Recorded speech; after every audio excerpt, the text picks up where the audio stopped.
Baltimore police say they have received credible information that members of various, sometimes rival, gangs are partnering to take out officers. The information was released as people gathered to attend the funeral service for Freddie Gray. Gray, 25, died April 19 after an encounter with police a week earlier during which he sustained serious and unexplained spinal injuries. His death sparked daily protests about police force against African Americans. On Saturday the protests turned violent, with some elements confronting police officers and smashing cars.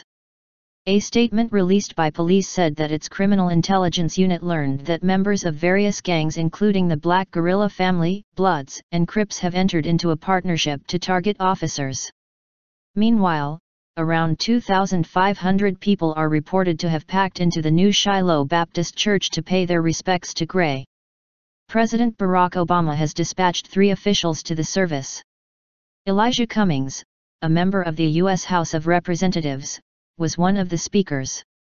Looking at the heavy media presence, he said, "I'm used to a lot of cameras, I ain't seen this many cameras in a long time. I put my nephew in the grave 4 years ago, blasted away, still don't know who did it," he told the crowd as he fought back tears. "We will not rest until we address this and see that justice is done," he said, referring to Gray's case. On Sunday afternoon, mourners, many of whom did not know Gray, streamed into the funeral home for his wake. Some stood outside holding signs emblazoned with "We remember Freddie and our hearts are with the Gray family."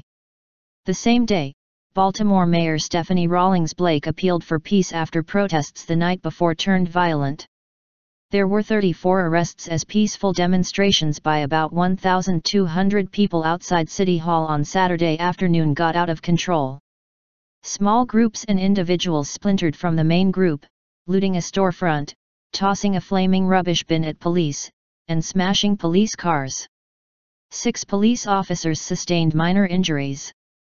The protests, the largest to date, were just one episode of near-daily demonstrations that have taken place since Gray's death.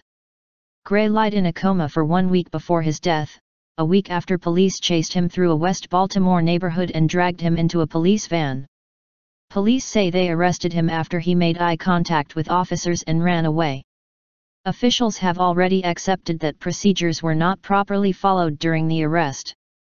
During the arrest and van ride, Gray asked for medical attention multiple times, but was refused. After a 30-minute ride with several stops, including one to place Gray in leg shackles, paramedics were called. Authorities have so far not explained when or how Gray's spine was injured.